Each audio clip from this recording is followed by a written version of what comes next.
pour réaliser le magnifique quilt aux éventails qui se trouve derrière moi.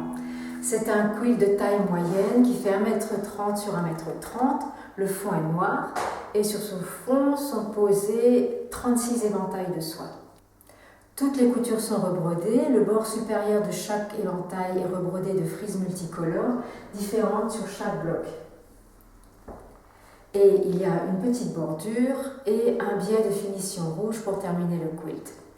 Alors tous les quilts ont une histoire et celle qui se cache derrière ce quilt en particulier est la suivante. En 2013, j'ai visité l'exposition Quilt Art au Mona Bismarck American Center à Paris. Il y avait environ 25 quilts représentatifs de presque tous les styles. Il y avait un Baltimore, un log cabin, une étoile de Bethléem, un hawaïen, un voyage autour du monde, il me semble bien, enfin de la broderie rouge avec des losanges, des hexagones, des appliqués, tout ce qu'on voulait. Et il y avait un très beau quilt aux éventails de soie sur fond noir qui m'avait beaucoup frappée parce qu'il était joliment rebrodé et je m'étais dit, avec des cravates et du cordonnet de soie, ça pourrait être chouette. Voilà. En sortant de l'exposition, j'ai acheté le joli catalogue et j'ai commencé à collectionner les cravates pendant un moment. J'ai pu en récupérer beaucoup dans mon entourage familial parce que mon mari en portait tous les jours pour le travail et il en avait de très très belles.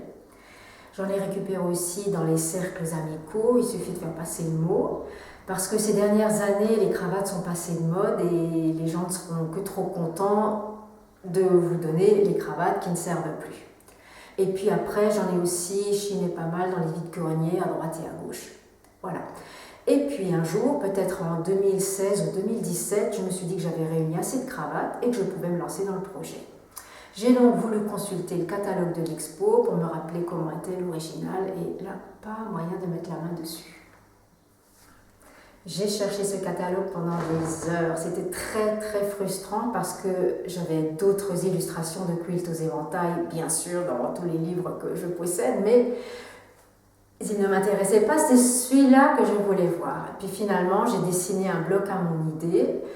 J'ai commencé à réaliser quelques blocs, puis je suis passée à autre chose finalement, et l'ouvrage est resté en plan dans une boîte jusqu'en mars 2020. Et à ce moment-là, c'était un peu compliqué et je me suis dit, ce travail-là, ça va être facile de travailler dessus, il n'y a rien à décider, hein, tout est déjà déterminé. Et donc, j'ai repris ma boîte, j'ai repris les cravates et j'ai continué sur ma lancée. Et à ce moment-là, j'avais de nouveau très très très envie de voir comment la dame avait fait il y a 100 ou 150 ans. Et j'ai de nouveau cherché dans ma bibliothèque, je n'ai pas retrouvé ce catalogue. Et puis pareil, j'ai laissé tomber et puis j'ai brodé tout ça à mon idée. En 3 mois, j'avais complètement terminé et puis je l'ai rangé. De temps en temps, là, depuis 3 ans, je le sors pour le faire admirer, puis c'est tout.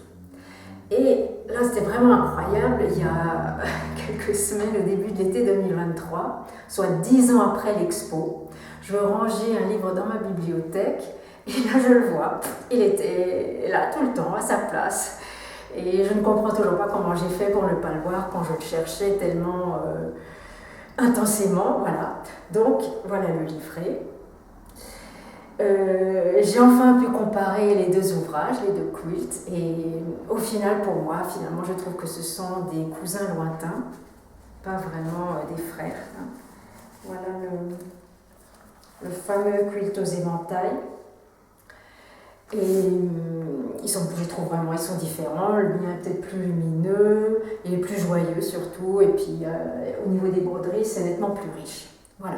Et donc, je me suis dit, puisque la boucle est bouclée, j'ai décidé de rédiger les explications et d'en faire un petit livret pratique et joli. Donc, sur la couverture, vous avez la photo de mon quilt. Au dos, vous avez la liste des fournitures. Et à l'intérieur, vous avez donc toutes les explications pour monter l'ouvrage. Vous avez des pages avec toutes les frises qui sont bien détaillées. Il y a aussi une leçon de points. Voilà. Et de feuilles sur papier libre avec tous les gabarits dont vous aurez besoin.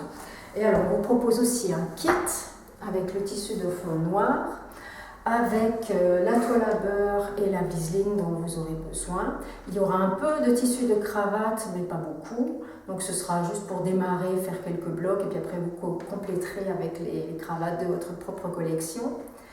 Et voilà, et puis il y aura aussi des aiguilles à broder dedans. Le cordonnet de soie, je ne l'ai pas mis dedans parce qu'on peut aussi bien broder avec du coton perlé 8. Le cordonnet de soie est assez fuyant, donc peut-être si vous débutez, c'est mieux de prendre du coton perlé. Ce sera plus facile. Voilà. Tout ça, vous le trouverez sur notre site au prix de 99 € le kit avec les frais de port en plus. Voilà, en espérant que vous aurez beaucoup de plaisir à réaliser cet ouvrage. À bientôt!